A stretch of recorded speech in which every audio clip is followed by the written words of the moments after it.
This is not going to be an easy topic to talk about, but please listen to it because it's going to be vital for your growth and understanding why you do certain things. And really and truly, from my perspective, it's really big for your parenting if you have a child. But this is Joshua Ward, who's He Changed Me, and we're gonna go into the adult childhood events and understanding how that has a dramatic impact on your future and your kids' future. But let's do the intro first, and I'll see you after. See you in a bit.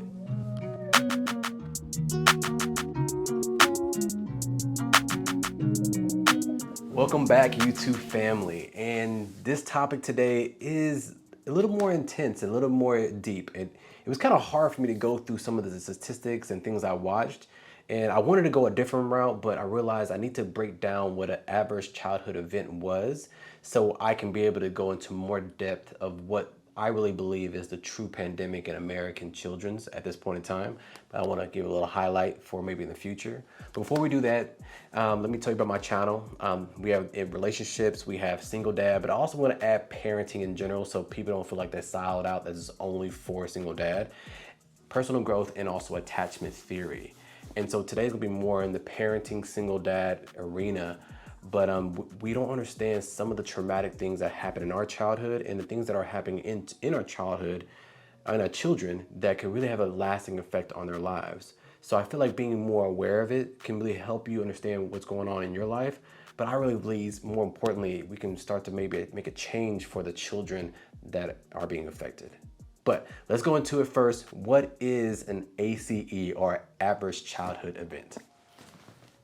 ACE stands for adverse childhood experiences or events. Now, these experiences or events had to do with traumatic situations that happened between the ages of 0 and 17. And what's amazing about the information I'm about to talk about is that the robustness of the study and the information that's with it. The CDC conducted a study with Kaiser Permanente. The CDC did a study, like the Center of Disease Control did one with the Kaiser Permanente, which is one of the major hospitals, largest hospitals systems in the West Coast.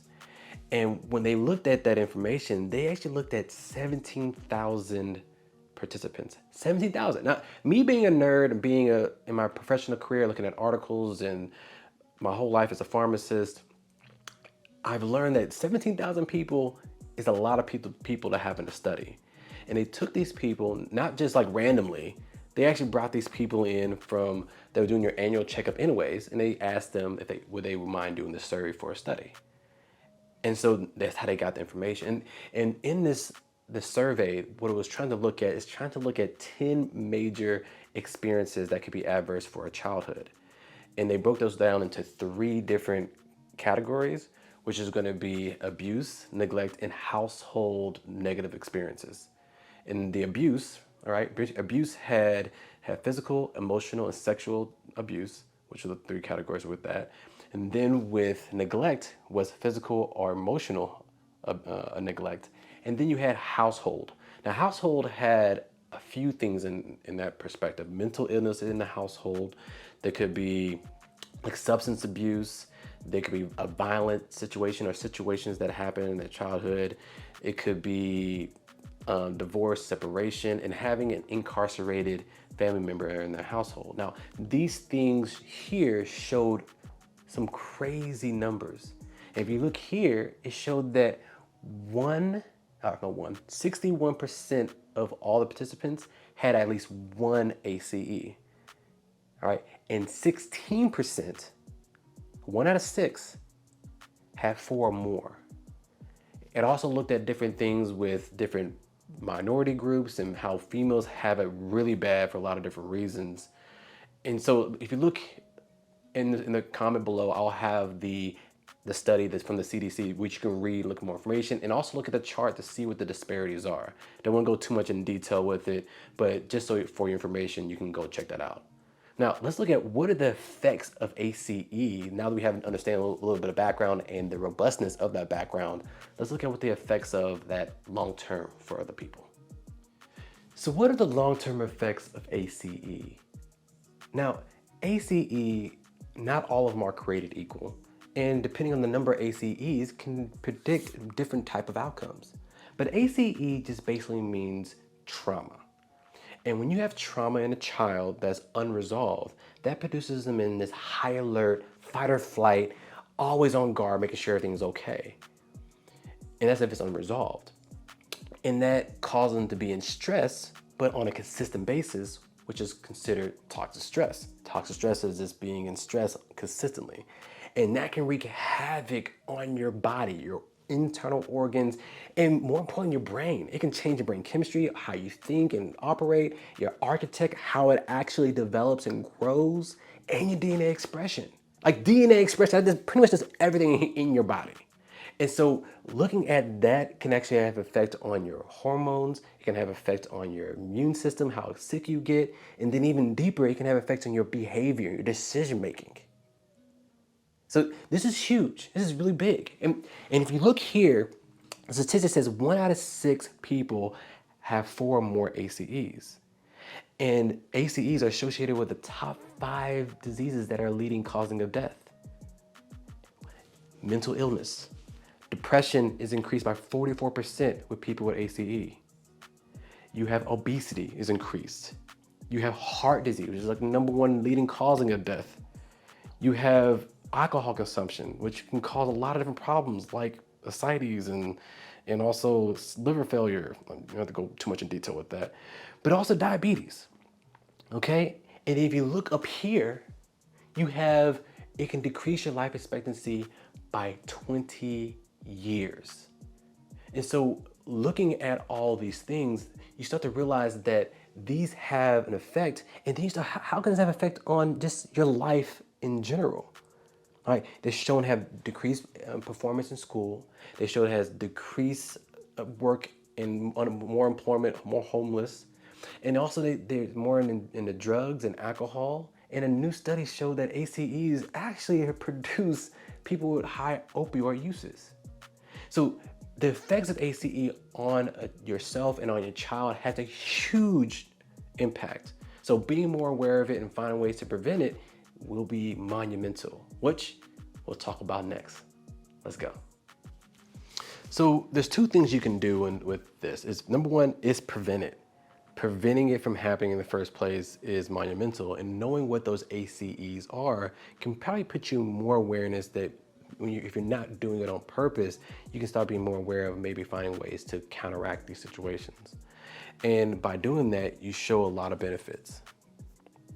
You see 21 million cases of depression can be reduced, 1.9 cases of heart disease can be reduced, 2.5 million of overweight and obesity, and a whole other slew of health conditions, behavior risk, and also social economical challenges, as you see on the sheet. And this all came from the CDC. And so that is one way where you can do it. But what happens when these events already have occurred? And so what they're saying is if you have enough positive experiences to outweigh that negative, then that can turn the corner over and minimize the effect of that ACE. And here are some examples. So having a close, stable relationship with competent caregivers and other adults can be a positive childhood experience. Parents and adults showing and modeling resilience. Having, identifying, and cultivating a sense of purpose in life, like a faith or culture, identity. Individual developmental competencies, and I know a lot of people, including myself, I learned a lot of these problem solving and building skills for myself to also help negate some of these. Social connections, as you know, like having good friends and good social network could help learn and teach you how to model certain things. Social economical advantages mean that just it is what it is, depending on where you are in life and who your community is can have an effect on it. And then communities and social systems, as I said before, can support health, development, and nurturing a certain capital. So having a good school system could be a really good effect on that also. And final thoughts. I mean, to be honest with going through this and looking at it was really, really hard for me.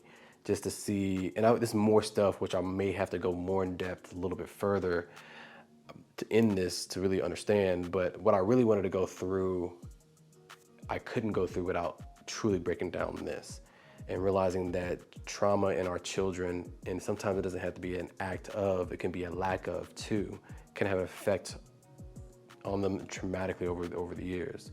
And I feel like if parents were more aware of these events, they may be finding ways to actually prevent those, and also be aware if those situations are occurring in a community or are in proximity to where you are. So I hope this actually adds value and actually brings awareness to ways where we can really truly affect our children, instead of saying like, oh, all children are different and, well, I mean, you can't change. There's things you can affect and decrease the percent of error of having problems down the road by trying to prevent these events from happening. So as I end all my video content, if you have any kids, slow down. Like, slow down, please slow down, and just give them a hug and tell them that you love them. Because you don't understand, like time goes by so quickly and you think your kids know, but they need to hear it on a consistent, and I say daily and multiple times a day basis, know that they are loved and they're cared for. And you need to tell them that they're worthy no matter what they do. Not if they did the chores, not if they did the homework, but if they're just who they are and that's your kid, they are worthy, and they are worthy to be alive, and they're gonna have greatness that will come out of them. I read a lot of stuff, and that has a tremendous effect on their life. So please, please, please, please, please do it. And I'm sorry, I should say this earlier, but please like and subscribe. I really want to be able to do more and help more people and do bigger things. And the more support I will have, the more I'll be able to reach more people. So thank you again for staying, and I will see you in the next video.